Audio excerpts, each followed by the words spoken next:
Straight from the Ed Bernstein Show archives, Ed gets into the ring with some of the biggest names in wrestling and boxing too. Hang on, Ed's not pulling any punches. We're traveling back to 1995. Well, here are my chats with Randy Macho Man Savage, WCW champion Hulk Hogan, and 1994's most popular wrestler, Sting. First, I had a chance to attend a press conference recently where Hulk Hogan and Randy Savage were, well, being reunited as a team. I asked Hulk if there would be any problems in this fact since he and Randy Macho Man used to be enemies. Hulk, you and the Macho Man have been enemies in the past. You guys will be able to trust each other? Well, you know, brother, the Macho Man and I, we've got a lot of problems. Still, you know, there's this professional jealousy because right now Hulk Hogan is on top of the WCW. I'm the world's heavyweight champion, and the Macho Man's got the same blood in his veins as I do, man. And the Macho Man has already told me that he wants a shot at that WCW title. But, you know, you're going to have to get in line, brother, because you are the new kid on the block. I'm looking for cuts. That's what makes the Monster Maniacs how we are, because we don't trust each other. DTA don't trust anybody, but honor amongst thieves, yeah, we are the greatest team around. And Macho Man, I understand that you have a family history of doing sit-ups. Right, my dad, 6,033 consecutive sit-ups, 4 hours and 10 minutes, Ripley's Believe It or Not. I'm proud of my dad. Right. He set everybody up. Nailed Kevin Sullivan. You hit Butcher with a chair. He hit Avalanche. Savage, you're a creep. You're scum, as far as I'm concerned. Tony, you talk. I've had it here. And you got a big match coming up at Caesar's Palace. Yes, I do. And teaming with the Hulkster, huh? That's right, and I'm really excited about it. I'm one half of the Monster Maniacs. That's the name of our team. Hulk Hogan is definitely the man who brought it through the top in the media and brought wrestling up to that level, and we're going to do it again, and I'm going to be his running mate right there. And just don't bet against us in the election. We got a heck of a platform.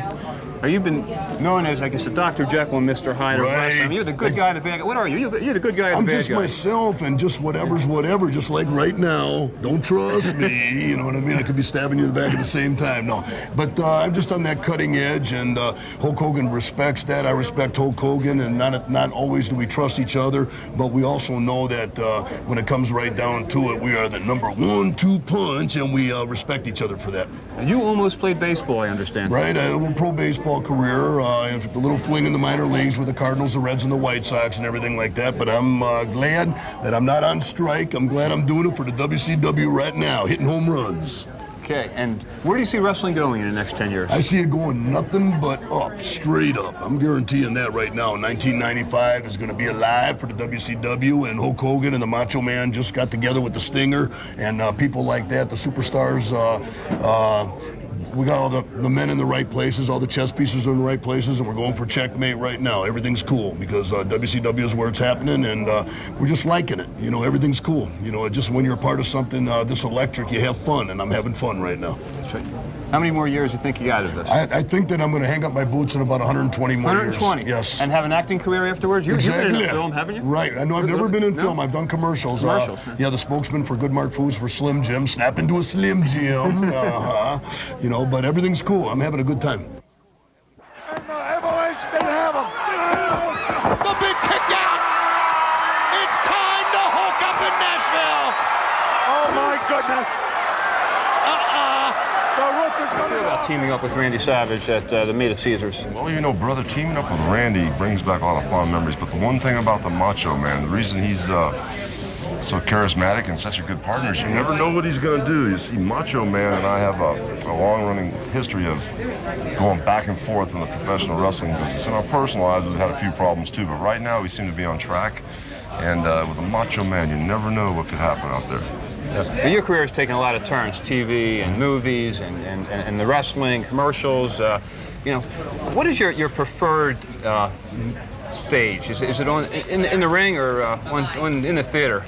Well, I tell you, whenever you get out there in the public eye, I mean, you know, it's a job. It's a lot of work. But when I get in the ring, that is when I have fun. It's kind of like a kid in a sandbox for me. It's one time when I really get to let my hair down and and have a really good time. Other than that, I mean, you know, the wrestling, the promotion, the movies, the TV, it's long days and a lot of hard work. Yeah. Steven Spielberg had asked you to appear in Gremlins 2. And had you met him before? How did that come about? No, it was kind of perfect. He wanted me to be in character, Hulk Hogan, you know. Yeah. And they were having a problem with those gremlins, and they just figured that Hulk Hogan may be the only one that could control them. So it was an honor and a great pleasure to go out and work for him. And what's going on with Vader? Scary stuff. You know, wrestling is going to be some of the greatest athletes, actors, and entertainers. But one thing about Vader, he scares everybody, including myself. I mean, even my dad, before I left to come Vegas, says, hey, you know, stay out of his way. He's so big, and I know you like to have fun in the ring, but this guy can hurt you. And if you ever see him work on TV and wrestle, he's a dangerous man. So it's going to be a big challenge for me. I mean, you know, everybody's waiting to see Hulk Hogan wrestle this monster. So I'll put on my game face and get in there with him. You, probably more so than any other athlete or entertainer, have been able to transcend age categories. From the youngest of kids, I know my daughter is a big fan of yours, to senior citizens. How do you do that? Well, I just think the character of Hulk Hogan is so close to Terry, myself. It's a situation where I came up with this very positive character, and the image was much better and much greater than the man was 15, 20 years ago. And as I started telling kids about being positive and you know, rising above and training in person, vitamins, all of a sudden it made Terry a better man too. And it just was a great character I came up with. It's just like the American Dream, California, Chevrolet, Mom and Apple Pie, Hulk Hogan. It's all those things in one. And just Hulk Hogan saved my life. He made me a better person. I know you have children. Do you want your children to go into wrestling or to the entertainment business? Well, I don't know. My daughter wants to dance. She's 6.5 years old, so I'm not too worried about that. And my son has made Hulk Hogan take a back seat, and right now he wants to be a Power Ranger. Your kids collect Hulk Hogan dolls? Yeah, they've got all the stuff. Yeah. It must be tough for them, you know, kids in school winning autographs. No, it's kind of easy because it's not like Dad is the only one on TV. Macho Man, Sting. A lot of my friends live close to where I live, and so you know it's not unusual to see other friends of mine come over that are on TV. So it's kind of like a normal thing. Mm-hmm. And you know, it's school. I take the kids to school whenever I'm home and pick them up. So whenever I walk in, I always say "Holy moly!" and the whole class goes "Hulk here, holy moly!" You know, so it's normal. Ladies and gentlemen, his opponent. He's from Venice Beach, California. He weighs 251 pounds.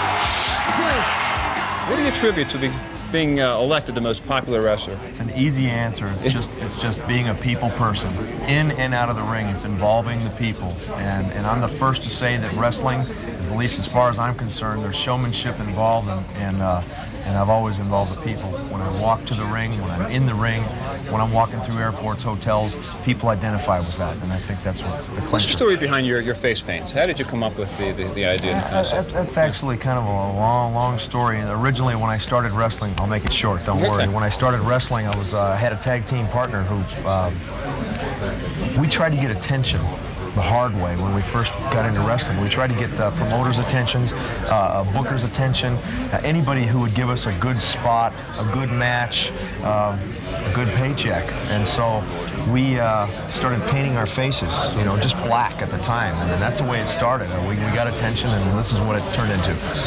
You were one of the first in the WCW. Now it seems like you have a lot of company moving in what used to be your own territory at one time. Are you surprised by the growth of the WCW? No, actually, you know, that's why I stayed here through thick and thin. You know, I've been saying, you know, publicly now for the last few months, I feel like I'm the Rock of Gibraltar here at WCW, and I really believe that because I started here when TBS, Ted Turner, bought the NWA, and I've been here since those days. And I was, like I said earlier, I was at the very first napkin the convention when we were just a little tiny podium with little old Sting signing autographs. And I always saw potential and believed that it could happen. And sure enough, now we've got depth out the wazoo now with the addition of Hulk Hogan and Macho Man Randy Savage, Hacksaw Jim Duggan. We've got all kinds of new talent coming up like Stars and Stripes and Johnny B. Bad. I mean, you can go on and on and on. So I'm glad to be here and glad to be a part of it. You had a part in Thunder in Paradise. And that was fun too. Any more movie roles in the future? Actually, there is a really good chance. I'm going to just go ahead and say that it's going to happen. Thunder in Paradise, only a different name, I think, will happen, and we'll probably start filming later on this year for a second season. And I've earned myself a regular spot on that show. Well, terrific. Yeah. But good luck, and good luck at Caesars. Appreciate it. Thanks a lot.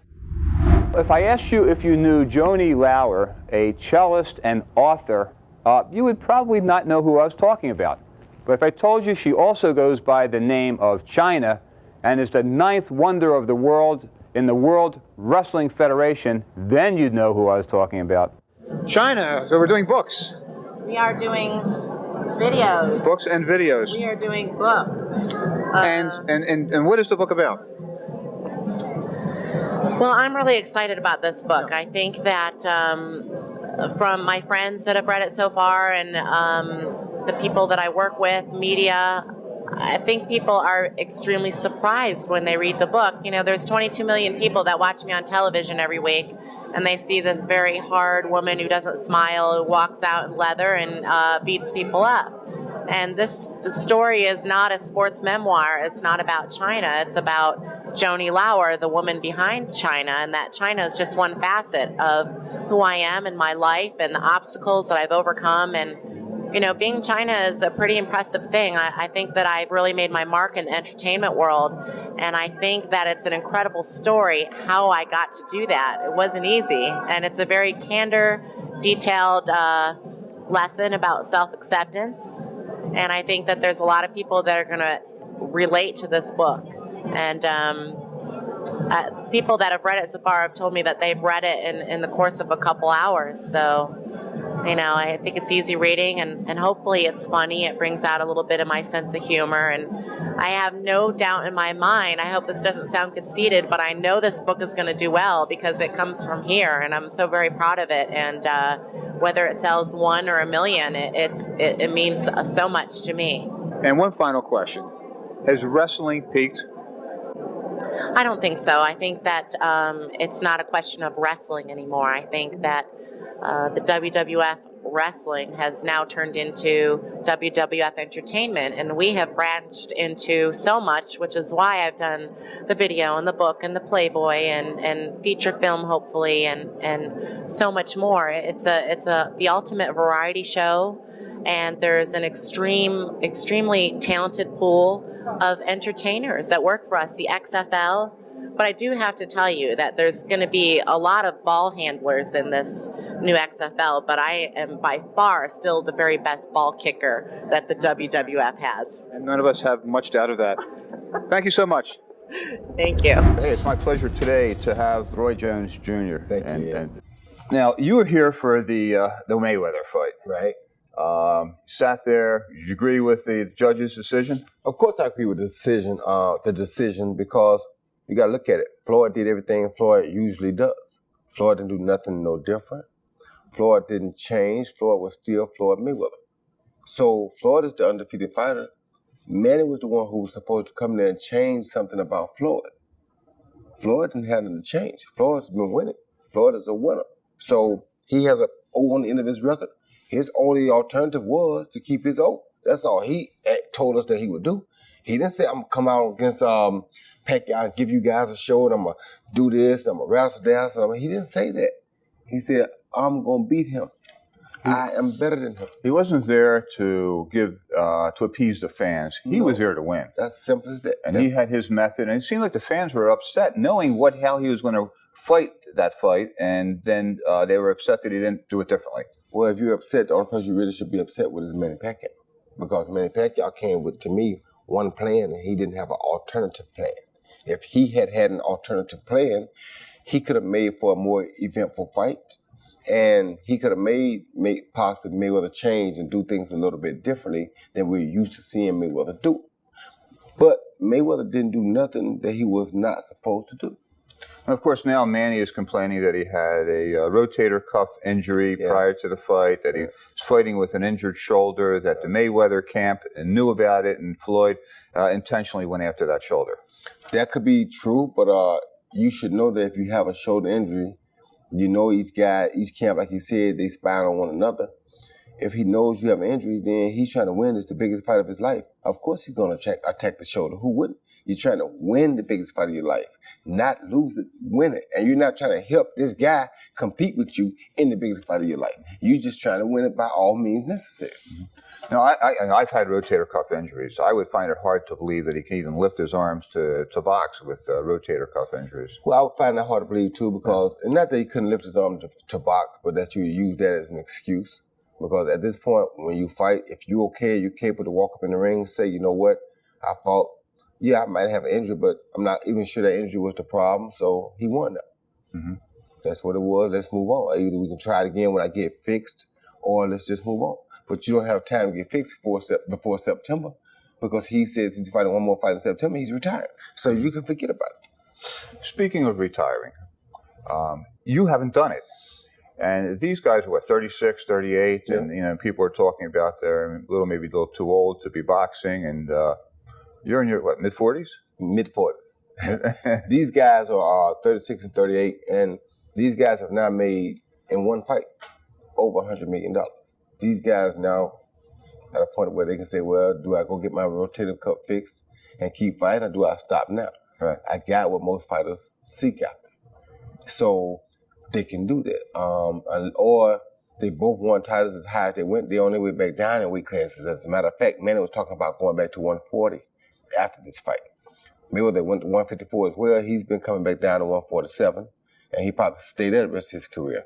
Me, I went up and up and up. But what I did was, I did so much, I covered so much ground, there's a little bit of a clear space that I missed, which was the cruiserweight belt.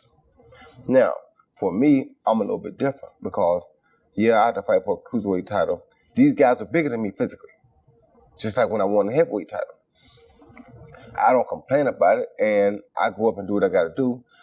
But it would be much easier if I knew I was making in excess of $100 million to fight for the cruiserweight belt. Then it would be like, bring me any of the cruiserweight champs. I don't care who it is. And I say that anyway, though. So it's like, but it's much more a pressure on me if I was making that kind of money to make sure I perform and give the fans what they want. So it's possible that I could lose because that's just how I am. Right. Everybody's not like that, but that's just me. Because if you put me out there and say he the champ, we're going to find out how much champ he is, and is he the champ in every aspect, because I have a show to put on and I have a point to prove. Exactly. And I wanted to ask something. I remember when Mike Tyson won the heavyweight championship for the first time. Mm-hmm.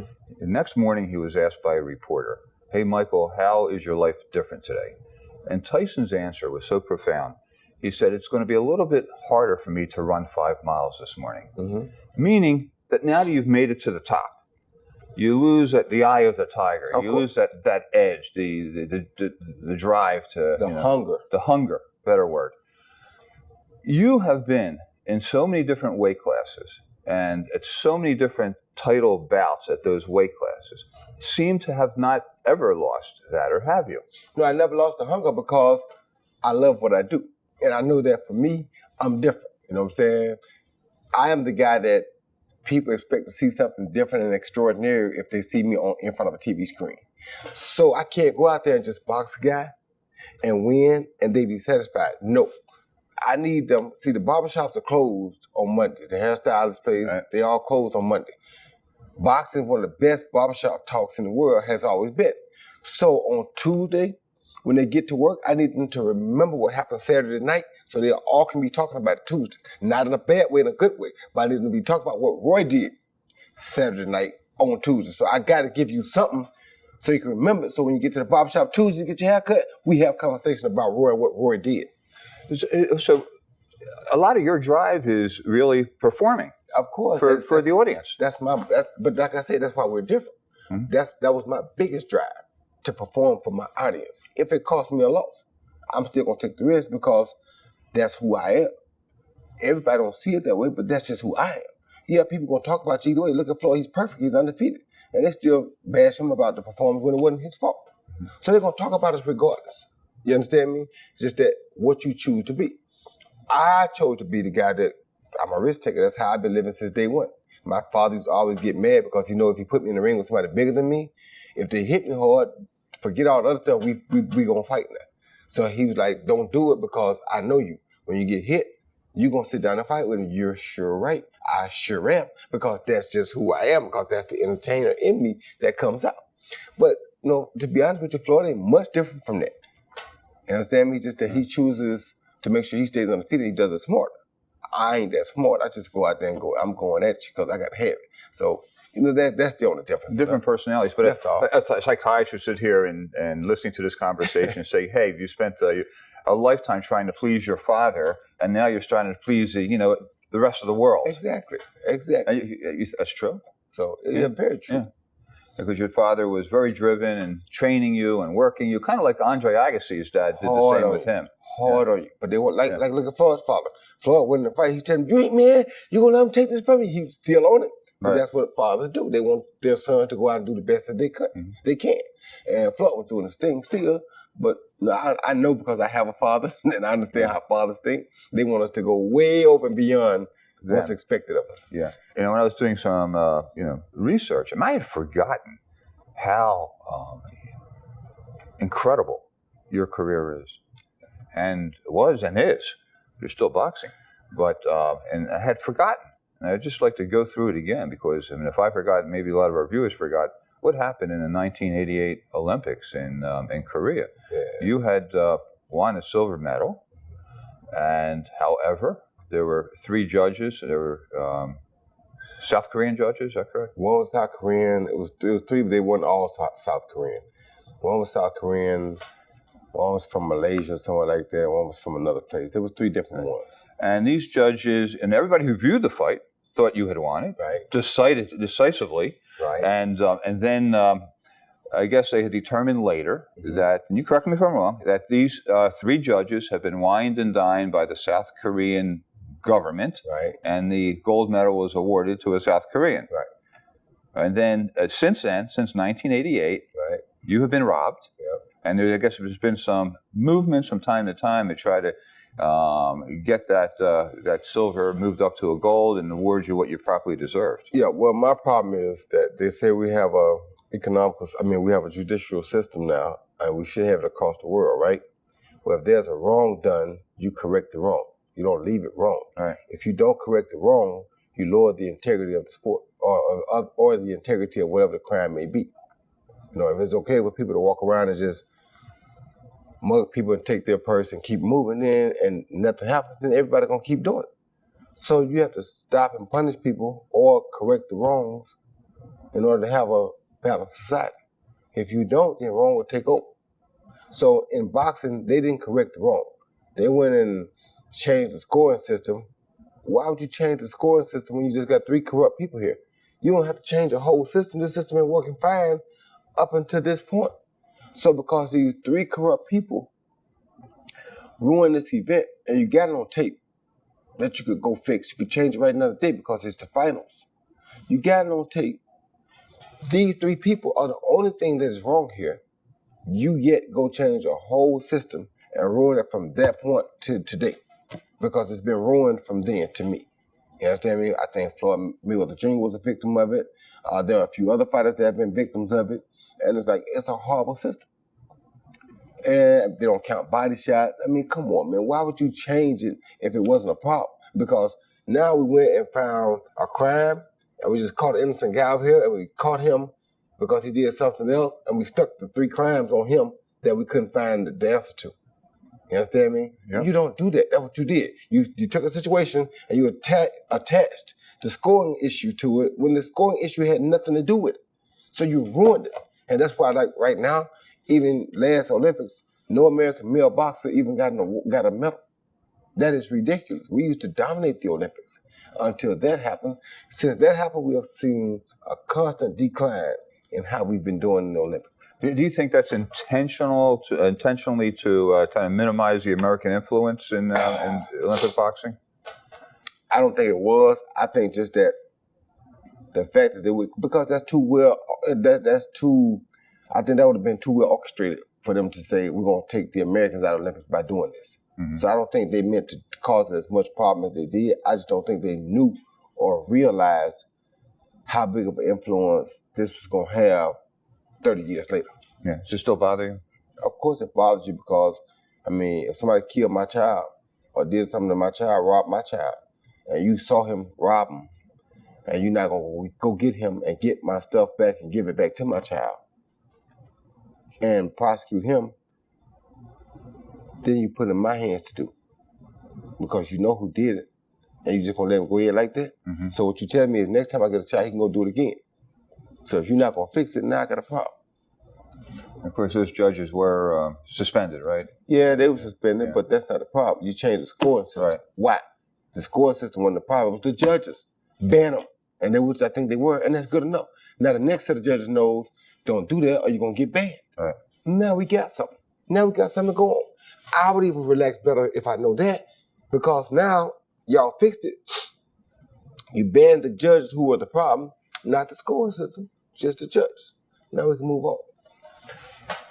I alluded to the fact that you've been in so many different titles in numerous weight classes. You went from light middleweight to heavyweight. First guy in the history of boxing to turn pro as a junior middleweight and become heavyweight champ of the world. It's amazing because that weight, that junior middleweight is 154, and the heavyweight's over 200.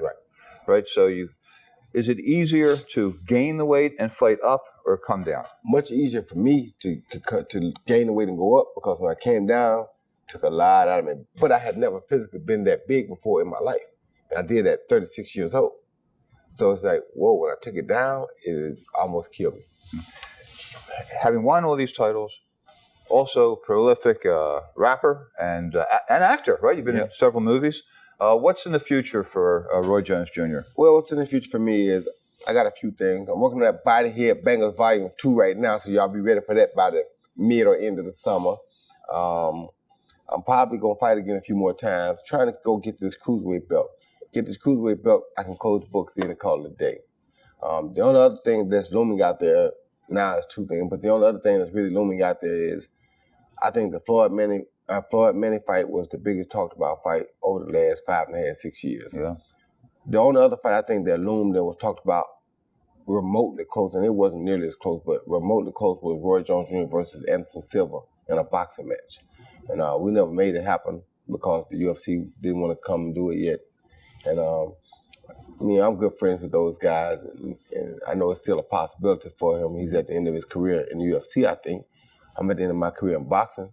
It's an event like we had in Vegas this last weekend, which is last weekend these guys really showed how much love people still got for boxing. Because I cannot think of an event that ever had the type of traffic flow, the energy that this event had, man. And Floyd Mayweather and Manny Pacquiao deserve all the credit because they really showed us what people still care about coming to a big event that includes boxing. Yeah. Hey, Dana White, it sounds like a challenge to me. Yeah. Get your UFC fighter in here against Roy. I mean, I can go on forever. I had 1,000 questions, but we're just about out of time. But thank you so much, Roy Jones Jr. I don't know of any athlete that has put in the amount of training and the amount of years and the amount of success that you have had. And it's a pleasure to have you here. Thank you, brother. Glad Thank you.